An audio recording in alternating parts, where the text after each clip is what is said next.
Olá, tudo bem? Meu nome é Anderson Bittencourt, sou advogado, atuo nos Juizados Especiais Cíveis de Porto Alegre.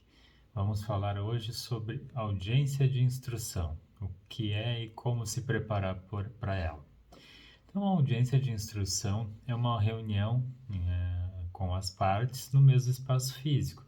Neste momento, então, no mesmo espaço virtual, pelo celular ou pelo computador.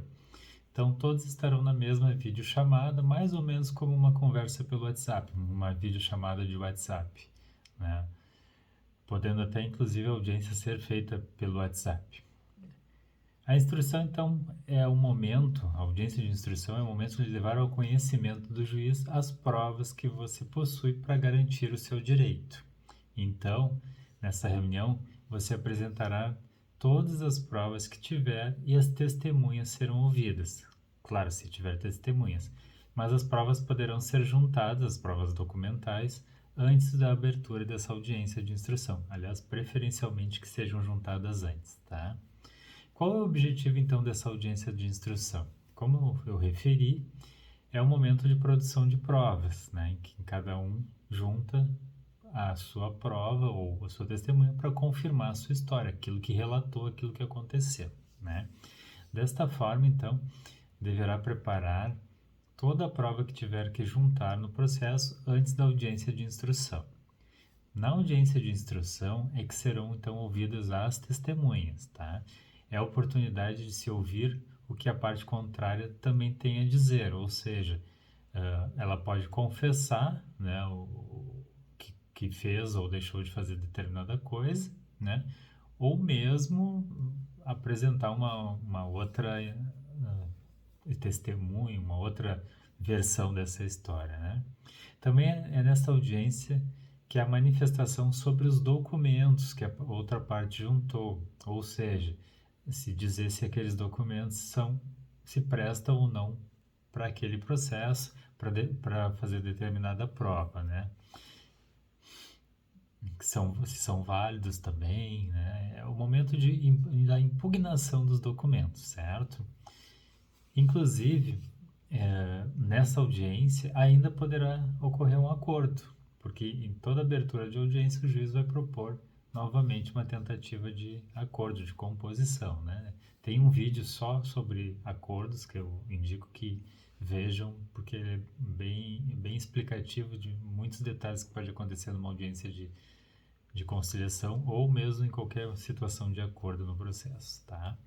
Quem estará presente então nessa audiência? É obrigatória a presença do autor, que entrou com a ação, né?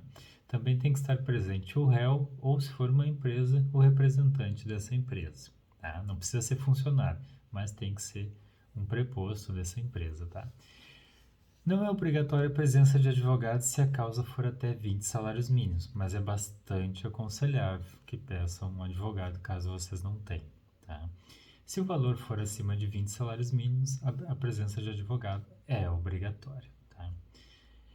Essa audiência ela será conduzida, então, por um juiz leigo, né, que é alguém nomeado pelo juiz para atuar em seu nome na audiência, né, ou mesmo até pelo próprio juiz titular, né. O que precisará na hora da audiência? Precisa apresentar, então, um documento, né, com foto, como você mostrará para a câmera, como eu estou fazendo aqui, mais ou menos nesse sentido, né? Então, você apresentará identidade, carteira de motorista, carteira de trabalho, passaporte, qualquer documento que possa lhe identificar, tá? O que acontece, então, se não comparecer na audiência? Se o autor não comparecer na audiência, o processo vai ser extinto. Pode até pedir para... vai ser encerrado, né? Pode até pedir para se reiniciar, reativar ele, mas provavelmente terá que pagar uma multa, né? Um valor para pedir essa reativação. Salvo se conseguir justificar que foi por algum motivo de saúde, algum motivo de viagem, mas, como regra, tem que pagar as custas para reativar, tá? O que acontece, então, na audiência, né? A audiência de instrução, então, é aquele grande momento do processo, né? É onde tu tem que estar mais preparado, é onde as coisas normalmente acontecem, né?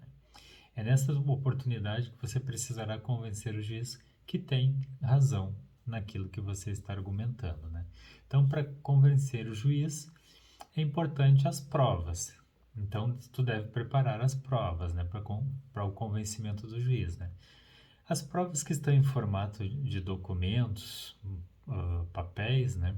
Você deve digitalizar fotos, papéis e recibos, tudo, né? Procura fazer isso em ordem.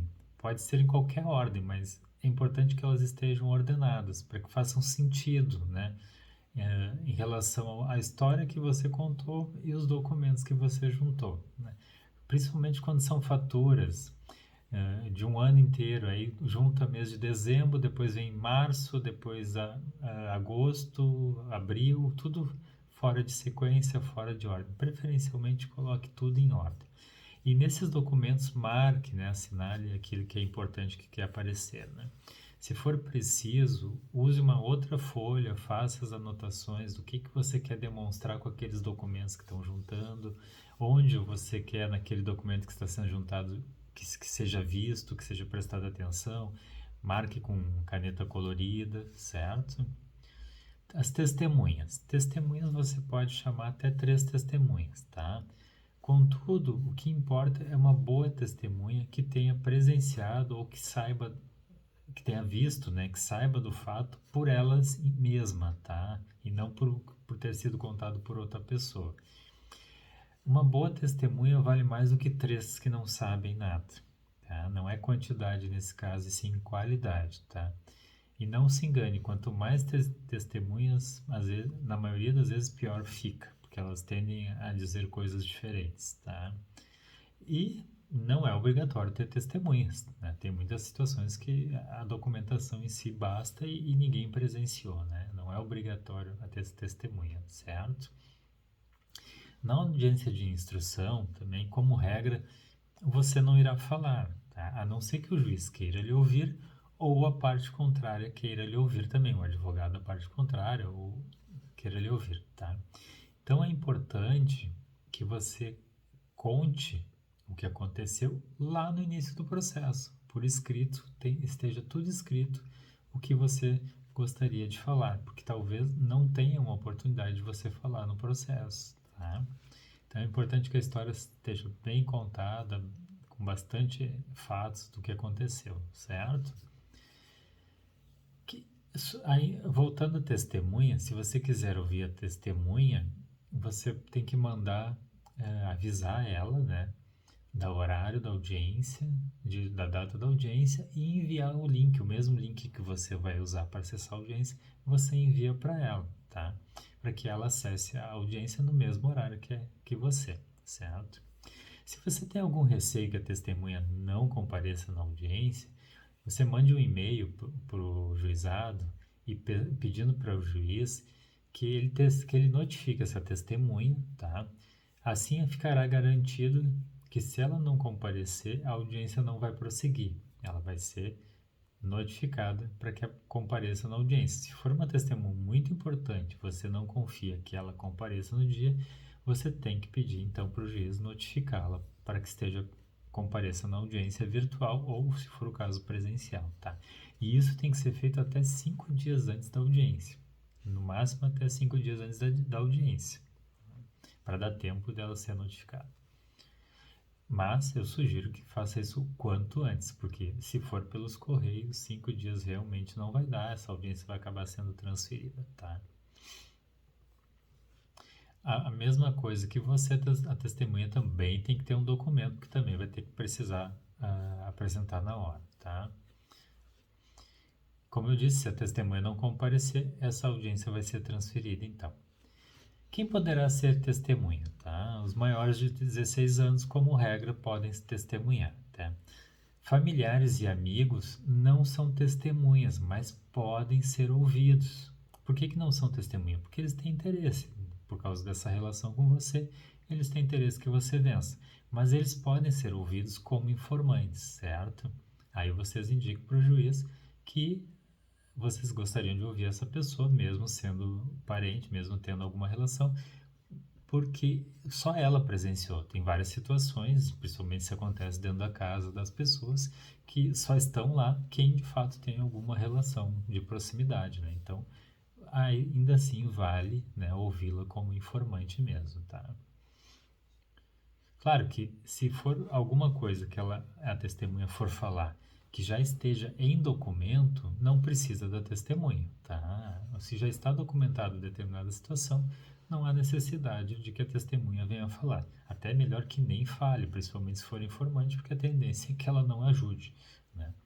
Sobre documentos, tá? Como é que faz para juntar os documentos no processo? Você tem que digitalizá-los em PDF, né? Preferencialmente, né? Baixa um aplicativo no celular ou qualquer outro mecanismo e digitalize esse documento, tá? Após isso, então, envie esses documentos para o juizado por e-mail e peça que seja juntado ao processo esses seus documentos, tá? De preferência antes da audiência, né? Bem antes da audiência para dar tempo de ser colocado dentro do processo, tá? Os arquivos digitais, a mesma coisa. Procure mudar o nome dos arquivos para que seja alguma coisa fácil de identificar. Se quiser também juntar algum papel descrevendo que cada um desses arquivos, qual é a importância dele para o processo, isso ajuda bastante, tá? E manda isso pro juizado também, esses arquivos já digitalizados e peça que junte no processo, tá? Se for arquivos de áudio ou arquivos de vídeo, você tem que fazer o seguinte: crie uma pasta, né, no OneDrive ou no Google Drive, gere um link dessa pasta e encaminha também para o juizado por e-mail e peça que seja colocado no processo o link dessa pasta para que qualquer pessoa vinculada ao processo possa acessar essa pasta e lá visualizar os vídeos ou os áudios que estiverem, né? Porque são arquivos muito pesados, não tem como juntar no sistema, ao menos não no sistema do Tribunal de Justiça do Rio Grande do Sul, dos juizados especiais. Talvez outros tribunais possam ter como receber esses arquivos, mas por enquanto no TJRS, no tribunal aqui do Rio Grande do Sul, não há essa possibilidade, então cria essa pasta para colocar os documentos, certo? Como se preparar para a audiência, então, né? A parte física ali. Procure, então, um ambiente confortável, né? Com menos barulho possível, que tenha uma boa conexão de internet, seja no computador, seja no celular, e que tenha uma boa luminosidade também, né? Não fique contra uma luz, né? Ou melhor, não fique com a luz atrás de você, porque senão atrapalha muito na visibilidade. Então, procure o melhor local possível, mais silencioso, com o melhor sinal de internet para participar da audiência, tá? Verifique também se o celular está carregado, se for possível, se tiver uma base para colocar o celular melhor, né? Se não, improvise com livros, com uma caixa, alguma coisa que o celular fique fixo em determinado lugar, que você fique com as mãos livres, certo? Por que é importante ter as mãos livres? Porque se você tiver algum documento que você queira consultar, alguma data, alguma informação específica, você poderá fazer sem maiores problemas. Você não pode ler documentos, você não pode pegar documentos e ficar lendo o conteúdo desse documento toda hora, mas você pode consultar documentos para verificar alguma data, alguma situação importante, tá? Uma audiência de instrução não tem como saber o tempo de duração dela, pode durar 10 minutos, mas se tiver testemunhas, se for um caso um pouquinho mais elaborado, você pode ficar mais de uma hora e meia, 2 horas na audiência. Então, procura ir no banheiro, né, pegar um copo d'água, ficar tranquilo, porque a audiência poderá demorar, né? Por isso que é importante o celular estar carregado, né? Para que não tenha uma surpresa de desconectar no meio da audiência, certo? Bom, ficou um vídeo longo, mas para a instrução são algumas informações e ainda assim faltou muita coisa que poderia ser dita aqui, mas se você ainda ficou com dúvida, peça alguma informação, comente, compartilhe também e deixe seu like se você gostou. Agradeço, obrigado.